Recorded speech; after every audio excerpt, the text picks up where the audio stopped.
You as an entrepreneur get the opportunity to serve and help and heal others, but you also get the opportunity that your customers are going to come back into your life to help you heal yourself, learn to love yourself at a greater level. You've been inspiring me for quite some time with your work on rewiring the brain, like, overcoming the limiting beliefs, overcoming the things that cause the behaviors that cause the thing, right? How did you get into this work, and why are you so, like, I guess, dead set or passionate about it?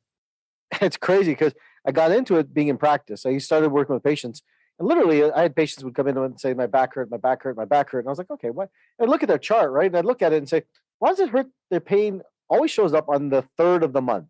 And I'd ask, why is it the third of the month? And so they start asking more questions, right? You can't just assume things. You got to get more diagnostics. So I'd ask more questions. And I find out that literally in the third of the month, I'm like, what's going on? And he says, well, I've got this problem. And it happens on the third of the month. I'm like, okay, what is it? And he's like, it's the mortgage. What's the mortgage? Because every third of the month, me and my wife are fighting about money on paying on the mortgage. And I thought, holy crap, that's interesting. Why? Where? So every time they did that, so then I started putting it together, and I started asking different questions, and I started helping them heal. And I said, look, I'm not going to touch your body. I'm not going to touch your spine. I'm not going to touch anything. All I want you to do today is just ask yourself these three questions. And I did some of the questions and things like that with him. And as I started the process and started to heal his life and started to heal his back pain, he's like, I didn't do anything and I felt better. Yeah. Like, that's interesting. And so I did this, and I started getting clients from all over, in practice, and patients, then, within the community, then, clients and business associates, all this stuff started to happen. And then I went through a brutal divorce myself because I was so stuck in my blindness, and I was stuck in pride, and I had to humble my life. And my ex-wife was a great teacher of that and taught me some beautiful lessons on how to humble myself. And, I sat there with a lemon to eat for 4 days, and I had no money. Couldn't see my kids. I couldn't do anything. And then I was on stage speaking at, because I loved speaking. I love teaching just like you do. And I was like, I want to help people. But I'd be backstage with people, and I'd tell people the story, or I'd be going out there and I'd sit and say, hey, look, here's what you got to do. You got to do these affirmations. You got to do all this stuff. And I'd come back and I'd go back into the room, and these veterans of the industry, whose names I won't mention, but I'd sit and say, look, I got to change my life. I'm not making any money. I'm getting drilled here. Yeah. I said, I need help. I'm like, I got nothing to eat. If I don't pay child support, I'm going to have the 5-0 coming knocking on my door. Yeah. And they said, well, you just got to change your beliefs. And I said, okay, that sounds great, but how do you do it? How do you change your beliefs? I said, well, you just change them. And I said, okay, well, that makes no sense to me. How? I said, well, how do I know what my beliefs really are? Yeah. And they said, well, you just look at your environment, and those are your beliefs. And I thought, Stephen, that's the biggest crap I've ever heard. Yeah. I really thought it was the biggest crap I've ever heard, because we've all heard, change your beliefs, change your life. You can sum up the entire personal development industry in one sentence: change your beliefs, change your life. End of story, period, done. Right? Yeah. But there's more to it, obviously. And I said, that's a bunch of garbage, because someone can walk into my office or walk into my practice with low back pain, and that's the symptom. Yeah.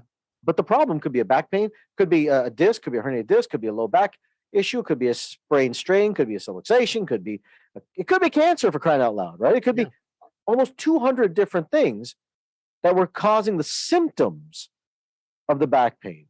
And when they said that to me, when this guy said that to me, he said, those are your beliefs. And I said, that's a bunch of crap, because we don't know. Yeah. We don't know what exactly is causing my money situation to be that it was. We weren't figuring out exactly what was causing that. It was just the symptom. So we're basing our life on the symptoms. And personal development, in my humble opinion, is looking at the symptom, not the cause. Yeah. So I went back, and I went like a mad scientist, pulled out my coffee, and I just went to town. I pulled out my textbooks and everything, and I started mapping out the brain, how we create neuroassociations, how we create patterns, how we create beliefs, how we create the associations of our life, and where this all starts and stems and creates. And I did a process to myself, and I figured out that, hey, look, I did, and it's now called the belief inventory. I did it for myself to save my own life. And then people started wanting to know about it, and other associates started to know about it. And people's grades, people would say, can you help my kids with their grades? And that would go up. All of a sudden, business associates. And then it just kind of turned into a thing. And I wanted to create a scientific process that I could take anybody and change their mind, body, health, and their business all at the same time. And that's what the work does.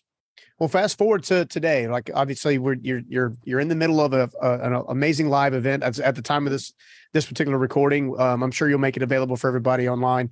after the fact. But I'm curious, what is life like now post belief inventory, post working with thousands of people, post, like, what are you seeing in the trends and the transactions or transitions, if you will, of the work you've been doing? Well, the work has gotten more detailed. The work is much more finite. Now it's crazy because we do these labs and these studies in my work. And I take clients and I take their mind body work. And I've just started doing this more and more, where I have them do the neurotransmitters tests and their hormones and their blood work and everything, and their gene testing. And I lay the whole thing out. And I can pretty much, from their blood testing, tell you someone's personality. I can tell you what their psychology is. And Wow. from their psychology, I can almost reverse engineer and tell you what their blood work's going to be. Huh. And it's wild it's like Neo when he sees the Matrix. Yeah. It's honestly like that. Let me get It's this like, straight. So personality is actually controlled by biology. 100%. All right. We got to Personality is unpack controlled that. by neurotransmitters. That is like, It's that's all like neural my drop. association. Yeah. Yeah. All right. Well, walk me through it, because this is to me. So your brain, every single thing that you're doing inside of your brain is based on neurotransmitters. You have basically 5 basic neurotransmitters. If you want me to go into it, I can a little bit. But just, you've heard of these, so I'll just drop the names in there. But we won't make it too crazy about it. But it's dopamine, serotonin, glutamate, glycine, gabapentin, epinephrine, norepinephrine. These are the neurotransmitters, the basic one. There's hundreds of neurotransmitters, but these are the big boys, as they call them, right? Yeah. There's, some will say 5 to 7 of these. Now, these things are constantly interacting inside of your brain and creating you to actually follow paths and patterns. So if you think that you like this, I don't drink coffee anymore, but this is like a mushroom tea that I drink, right? Okay. So in my brain, when I drink this mushroom tea, I get a dopamine response. Okay.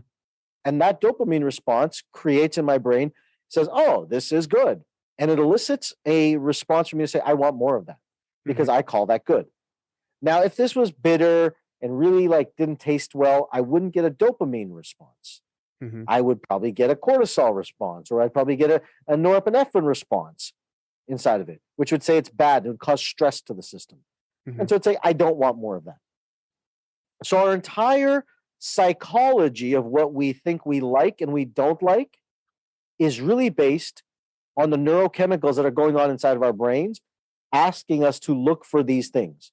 For example, for more sugars, the foods that we eat, the foods that we crave, all this stuff is basically neurotransmitters in the brain. Huh. Interesting. So basically, there's an element of truth and says for what you search for, you find, because your brain is literally trying to search for the things that makes it feel a specific way. It does. It's looking for it. It's looking for it to make it feel a certain way. But the problem is that what we want necessarily is not what we need. Yeah. Okay. What we want is not what we need. And I'll just use cupcakes, for example. Sure. Cupcakes are good. The first one's real good. The second one's really good. The third one's not so great. The fourth one, it's like, I don't know. Someone says you got to eat a fifth one, or it's worth $100. Fine, I'll give you your why. I'll do it. But by the time you have the sixth one, the body says enough of this sugar. Throw up, vomit, get rid of that. Right? Yeah. So whatever we think is good eventually turns into something that's too much, and our body and our neurotransmitters, our intuition, gets us back to a state where we go back to balance. It's always looking for that state. In our system, we call it homeostasis. In the world, we call it balance. In the Eastern, they call it yin or yang, whatever you want to call it. But physiologically, we call it homeostasis. And our body's always trying to get us back to that. Here's the interesting thing that for my entrepreneurs who are listening into this, why this is important is because if it's going on in your body, it's also going on in your thinking. Yeah. It's going on in your business. It's going on in your family. It's going on in your relationships. It's going on in your bank account. But if we're not attuned to seeing this thing, this is the universal principle that we need to pay attention to, because our mind and body are working together to become more and more congruent. And the more congruent we become with it, the more opportunities of abundance we create. Huh. Wow. That's pretty profound. There's no other way to say it. Oh, how much is the study of quantum tied up in the work that you're doing? Are you pro? Are you not pro? I'm curious to understand your perspective of quantum. I'm pro it all, man. I'm pro everything. Learn everything. That's what I love to sit and say, right? because quantum physics has a great value, and we're already living in a quantum world. Inside of it, we have atomic computers, the quarks, and so there is a quantum element to healing, right? You could do, like, it's crazy the stuff that is happening. Like, I've taken cases where people will heal conditions that shouldn't heal. And I shouldn't say this, that I'm not healing them. I call it healing because to me, healing is just an acronym of helping energy align with love. Yeah. And I say the ultimate quantum frequency is love at the end of the day. Yeah. And so if you look at it from that space, quantum has a great space because anything that is a wave potential goes down to balance, and anything that's an emotional state creates chaos in the system. And the more we can get to a state of potentiality, as Deepak would like to say, right? Yeah. That's the state of balance and order and of infinite wisdom that lives. So that's kind of a culmination of wisdom and quantum simultaneously. Yeah. Well, I think that, I think like you, I think they're both highly intertwined. I've been on the receiving end of miracles, what we would call them, right? Some in high states of meditation, some in high states of prayer meditation kind of thing. Some outside of my knowing, meaning I don't know how it happened. It just happened kind of thing. I don't know if I, brought it into my life through some form of manifestation, or if it's, there's the divine. Obviously I'm more on the divine side, but as I kind of look at the whole thing, when I started looking at, the mind specifically, I know how powerful the mind is because, part of my story of, going from where I'm at to where I'm at today is doing nothing more than changing this noodle up here and trying to figure out how to do it.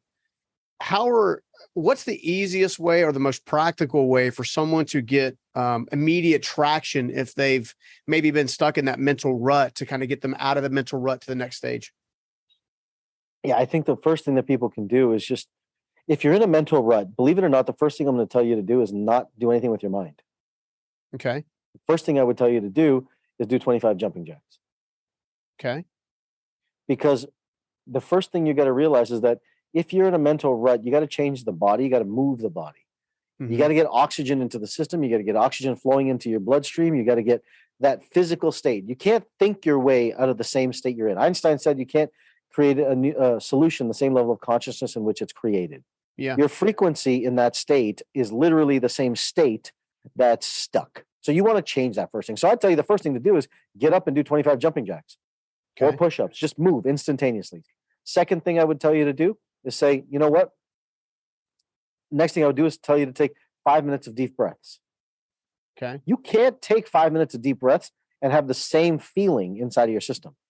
It's not possible. You need oxygen. That oxygen is going to wake your cells up. Yeah. Third thing I would tell you to do is go have a kale salad. Kale salad, is that for alkalinity? Kale salad. Sorry? Is that for alkalinity? No, it's because 90 to 94, depending on the literature, 90 to 94% of the serotonin, the feel-good hormone, is made in your stomach. Interesting. Mm-hmm. All right. So now you guys know why I personally follow this dude, right? Seriously, like, you need to be checking this guy out. 94% of the serotonin is made in the stomach. That's the feel-good neurotransmitter. So we sit and say we have a mental health disorder in this world, and I'm telling you right now, and I've quoted all over to say we don't. We don't have a mental health disorder. What we have is a health disorder because people are putting crap in their stomach. They're putting sugars and diets and alcohols and stuff that creates all kinds of inflammation. Inflammation. The stomach doesn't produce a neurotransmitter. You feel like garbage, your life goes downhill. That's what in essence happens. Then let's start talking rewiring. Let's put the right things in the physical system, get the body to think. Then I would sit and say, go have some, maybe a salmon kale salad would be good too. Get the right fats for the brain. I actually dig that. I like salmon and kale. So it's good for the brain. So then let's go talk about the brain. Now, when you're starting to rewire, the first thing I would tell you to do is just start looking and just start counting your gratitudes. Just start counting 50 gratitudes to start the process. Okay. So if you're down and out and you're looking at it and saying, okay, I got to change my life. I don't know where to begin. Those are 5 steps to begin. And just start there. Because yes, this rabbit hole can go very, very deep. We can go super deep and to figure it out, but not everyone needs to go down that rabbit hole. Yeah. If you want to, sure, I'm happy to. I love doing it. But for the everyday person that's trying to live a better life, start there. Start with counting your gratitudes. Then let's talk about kind of the next steps from there. No, that's awesome. It's great feedback. See, I love the tactical and the practical, right? I've had some, wonderful guests on the show and wonderful thought leaders in their own right, but sometimes we have a hard time drilling down to you had mentioned it earlier when we first started talking, hey, look, here's the 30,000 foot view, go do that. And you're like, well, how do I get on the airplane? Like, right. Kind of thing. And that's why I was so grateful that you're willing to break some of that down. When it comes to your physiology, obviously driving your biology further, is it strictly diet and exercise? Does rest and sleep and something like those elements also play a role into your overall health and kind of get into the right space? So can I get a little geeky with you guys? Let's go geeky. Okay, let's go there. So there's two parts of the nervous system, and it's basic, but you have to understand it so that you understand why they both make sense. You have the parasympathetic nervous system, which is really the rest and relaxation side. Mm-hmm. And you have the sympathetic nervous system, and that's the basically fight or flight mechanism, right? Everyone's heard of these at some level. Yeah. Rest and digest is, hey, look, I'm on vacation. I feel great. I'm burned out. Cool. The fight or flight is I'm highly stressed. I got lots going on, and the world is going to take saber-toothed tiger in the building type story, right? Yeah. Both are in there. But today's world, we don't have the saber-toothed tiger, and we don't have a lack of food. What we have is social stresses of acceptance, stresses of approval, stresses of bills, stresses of constant dopamine. And these two levels of stresses are going back and forth in our brain. Yeah. So we don't have hyper stress events so much in our world today. We do, of course, everyone does. We have more chronic low-grade stress events. Mm-hmm. Okay. Yeah. Now, why that's important for me to explain that first is during the day, your sympathetic is on. And it's working. The cortisol is up. People give cortisol a bad rap and say cortisol is bad for you. It makes you gain weight. No, cortisol is needed in your body to be able to tackle and challenges of the day. It's normal hormone. It's good for you. It's healthy. Yeah. At night, you have the parasympathetic nervous system kick in. And at night, the body is supposed to rest and relax inside that. So if you want to have a great day tomorrow, you worry about it the night before, your preparation for the day tomorrow, right? Yeah. And so rest and recovery are essential so that you get the full recovery for your body to get up and go do work inside that state. Studies show that an individual who doesn't sleep well is really on the path of cortisol issues, insulin dependence, diabetes, and diabetes and brain issues, Alzheimer's issues, because Alzheimer's is technically type 3 diabetes. People don't realize that. Wow. Yeah, it's brain sugars in the brain. So the more sugars you're putting in the system and not getting the rest that you need to recover from the day of stress, you break your body down. People think, to grind it out, work harder, stay up till 2 a.m. and wake up at 4. And that if you want it bad enough, you'll do it. Maybe when I was a young man. Yeah. I mean, but in reality, that's not sustainable. Yeah. It's not sustainable. So rest recovery is essential for the body to work optimally. Yeah. No, that's good. That's so good. Well, let's talk about impeding that rest. Cause if a lot of it starts with the biology drives the brain work, and the brain work obviously that drives behaviors ultimately long-term. If it seems like if the rest and regeneration part is so important, then we need to pay closer attention. You mentioned earlier about having the plan kind of before you're supposed to kind of rest and go to bed. At least for me, for a long time, I used to consume all kinds of media just before bed. Right. And then I would take me an extra hour to fall asleep. Sure. Maybe I'm dreaming about the Spartans I just saw fighting on TV or whatever, but talk to us about what's going on in the brain and what's impeding our rest profile in that moment. I'll tell you, I could talk about this stuff for like the next 3 days. Like you were walking down like my favorite wheelhouse. So at night, when we look at our devices, our phones, we trigger these light receptors in our brain. And these light receptors are, if you recall, I said sympathetic. And sympathetic releases cortisol. So it wakes you up. So it says, hey, there's light outside. There's light coming in. That means it's time to wake up, not go to sleep. And so what we do when we're on our devices at night is we're turning the brain on, and the neurochemicals inside the light receptors inside that are saying, hey, I'm awake. The sympathetic nervous system kicks in and says, oh, okay, let's release cortisol into the bloodstream, which increases your heart rate. Let's raise the cortisol, which is going to increase your blood sugar, ready to go do something in you. That's why you don't fall asleep. So you lay there, you put your phone down and be like, Oh, I can't sleep. My brain just won't stop thinking. Yeah. That's why it's happening. And then you get up and get on your computer and make it worse. And then you make it worse. Like, I can't sleep. I might as well be productive. Right? I used to lie to myself with that very same lie. Yeah. And it's better actually to close your eyes and breathe. And if you really want to do that, what you do is you breathe in for a short breath for 3 and you breathe out for 7. Because what you're going to actually do is activate the other side of your nervous system, which is the parasympathetic, and what's going to calm down all that cortisol and all that so that you can actually fall asleep. Wow. See? It's crazy that it's almost like we're trained to overcomplicate things, because it's like if it's overcomplicated, we can excuse ourselves from what we know we need to be doing. I think so. I think, the more information we get, the more information we want to get, right? Rather than nature in its own right is so beautiful, right? Like, there's no question, right? You live in North Carolina. I'm more in the city. Well, I'm in the burbs of Chicago, but the city of Miami. Mm-hmm. But either way, like, all that light pollution that we get, and I don't know your area if there's a lot of light pollution or not necessarily, but all that light stimulates our body. But if you go into the woods and you go camping, I mean, those are the best nights of sleep you'll have, because you're with the energy and the the electromagnetic energy of the earth, and that regulates the system completely. Well, let's talk about electromagnetic energy a little bit, because I've been told that we as human beings exude our own certain amount of electromagnetic energy. Well, electromagnetic energy, or some level where they've done. I forgot the name of the science, but where they could literally do a light profile on you somehow, and you almost have like a 1/4 inch of what looks like a light beam around you, right? Yeah, they would call it auras. And the mystics would call it the auras, and that. Yeah, sure. So is there science to back that up? Am I hearing that correctly? Yeah, 100%. And there's a lot of science that backs it up, actually.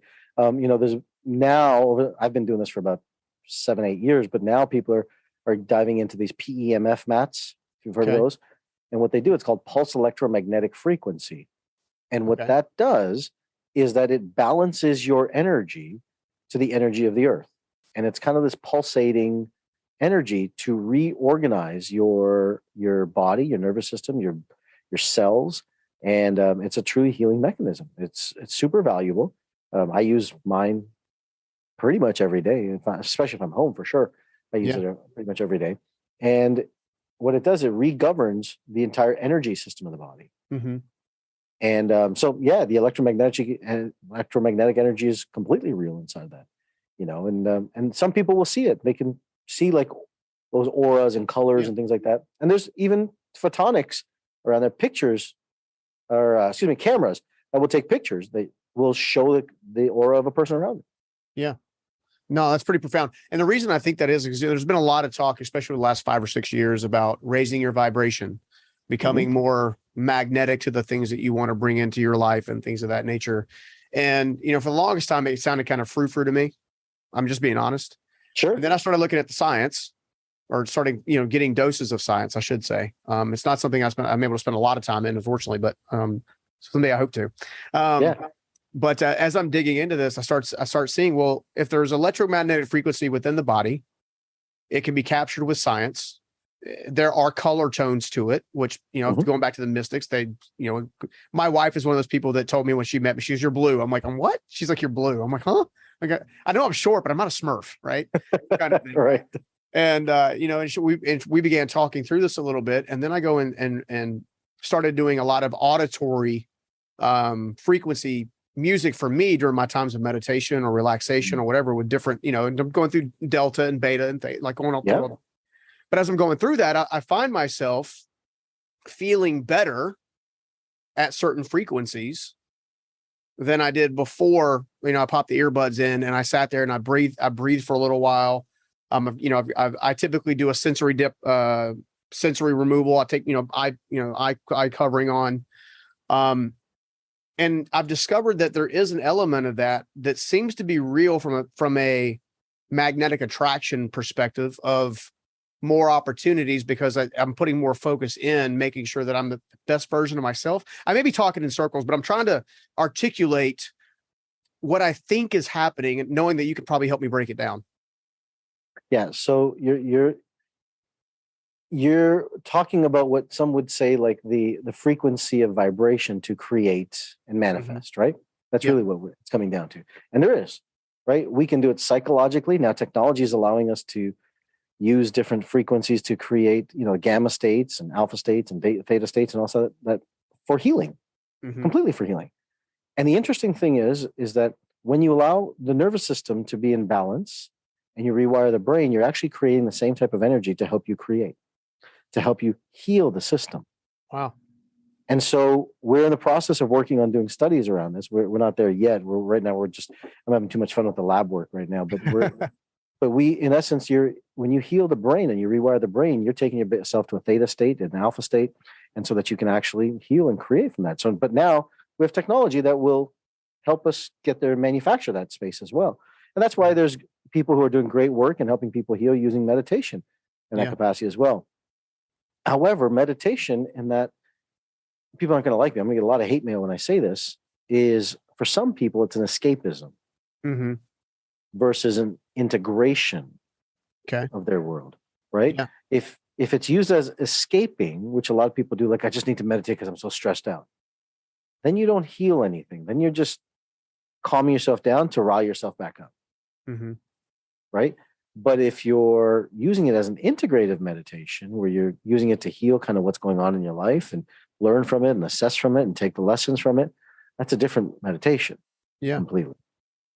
But yes, it is. All of that comes together to help create more opportunity. Absolutely. Now, I'm curious on this differences between integrated meditation versus the other. Is when you're going for escapism, do you think there's an element of feeding yourself a dopamine hit? Like because you're going there to. Okay. Yeah. I figured 100%. That would kind of be like the thing. Because if your Instagram is your dopamine hit, or your Twitter is your dopamine hit, or you're seeing your significant others your dopamine hit, or, for me, I just enjoy what I do. So work might actually be a dopamine hit for me, which might can be. And dopamine's not bad. Sometimes people would say, well, dopamine, then that's the bad thing. No. You need dopamine. You want dopamine. It's the excessive dopamine that becomes a problem. It's that fourth, fifth, sixth cupcake that becomes a problem with dopamine. Yeah. All right. Well, we have a ton of entrepreneurs that consume our content, mainly early stage, aspiring, maybe even some in the entrepreneur category. They're looking for a bit of acceleration. They're looking for kind of the next level. How was your work? Because I know this about you, but how has your work played into business owners and entrepreneurs who are at their core creators, right? That create nothing, something from nothing. It's huge, right? Like, because your business will never outgrow the psychology of the leader. Ever, ever, ever, ever. And if you're stuck in an emotional pattern around your business, no matter how hard you work, you're going to stay stuck at that level, no matter what. Or for new entrepreneurs, you want to make sure that your business is set up and your psychology as a leader is set up for that, because you'll never outgrow the psychology of the leader. And an individual that is working on their psychology is ready to lead others inside that. Now, when you're stuck in an old pattern, an old nervous system, an old frightened state, a scared state, that's probably where you are as a new entrepreneur. You're scared out of your mind, but you have all the gust and vigor saying, look, I'm going to do it. I'm going to go be an entrepreneur. It's going to be the greatest thing ever. Yeah. Said everybody else who also failed. That's reality. Yeah. That's reality, right? But if you can govern your thinking and get over your stuff and not get caught up inside of it and heal yourself and then learn the strategy. Strategy is important, but strategy will never trump consciousness. Okay. It can't. Consciousness is more important than strategy, because you can do all the strategy, same strategy. And we can do the same strategies, same demographic, same people, same location. It won't matter. But he's going to attract a different person into his life, and I'm going to attract a different person into my life, all relative to the people that we are, so that we have to work on ourselves. Yeah. So I like to sit and say this: as new entrepreneurs, you get a great opportunity to bring in customers that you get to serve and help and heal their life, but they're also the greatest teachers for you to help you heal yours. That's why it's so important. That is so good. That is so good. Say that one more time. That was good. You as an entrepreneur get the opportunity to serve and help and heal others, but you also get the opportunity, your customers are going to come back into your life to help you heal yourself, learn to love yourself at a greater level. Man, that's good. And that includes, I assume that's the one that includes the ones that challenge you, right? The ones that challenge you to, like, I'm thinking about all the major shifts that I've had in my life. I'm a pretty stubborn individual by nature. The good side of that is that resilience has carried me far and helped me go through a lot of different things. The negative side of that scenario is I don't always hear the thing I need to hear the first time. In fact, It's normally a 4x4 upside the head, figuratively and metaphorically. Is it safe to say that the people that we draw into our lives are there to elevate us or challenge us past a certain limitation? 100%. Right. I like to say that service is the currency of the universe. And so every person is there to make you is to serve you. They're not there to reject you. They're there to teach you a lesson. If you can learn the lesson and learn what they're trying to teach you, you can evolve and transcend it. But if you stay stuck in it, then you're going to stay stuck at that level. I'll use money as a good barometer. It's just a good barometer to measure. Well, say you're a new stage entrepreneur and you want to make $10,000 a month. But by the time you make $10,000 a month, you get a customer that comes in that really gets under your skin and they start aggravating you. You're like, I'm not going to do this for them. Forget it, this and that. And you hold on to that resentment. And you hold on to that resentment. Chances are you'll stay stuck around that $10,000 to $15,000 mark. Yeah. You stay stuck there. You won't bust it open. Because if you have an association built in your brain around money and customers, that's resentment, you'll resist making more money, because why would you bring something into your life that you resent and resist? Yeah. That's why I say that whatever you resent, you'll resist. Yeah. Makes a lot of sense. And if you have guilt and shame holding on to your life, and that guilt and shame is keeping you stuck, then what will happen is that you'll stay stuck in that level no matter what. Yeah. But the bigger part is you'll give away your wealth. Because guilt causes you to give money away because you won't have self-value inside of it. So I like to say that your self-worth is 100% equivalent to your net worth. Yeah. Self-worth and net worth go hand in hand. One without the other, it's an imbalanced equation. Yeah. Jeez, man. Now you know why I love you too much. Love you so much. Thanks, man. I appreciate it. Well, look, dude, I got one more question for you before we head out. Yeah. And that is, if I want to work with you and I want to do more with you, what is the easiest way, the next step for me to kind of get to know you and learn more about what you're about, and then maybe take the next step? I have a different response to that question. Okay. Before you get to know me, I would rather you get to know you. So I've designed a questionnaire, a quiz. It's called your Rewire score. And it tells you what part of the brain you actually use, how you think, how you make decisions. Are you functioning from a state where you're living and making money decisions from a have-to state, what I call complete necessity from the amygdala? Or are you making it from the prefrontal cortex, where you're making it objectively, thinking, and you get to live a life that you completely 100% love? And there's gradients in between that. So there's a questionnaire that I have and a process. You can just go with that and learn through that for yourself. It's called, just go to rewirescore.com. Right? It's rewirescore.com.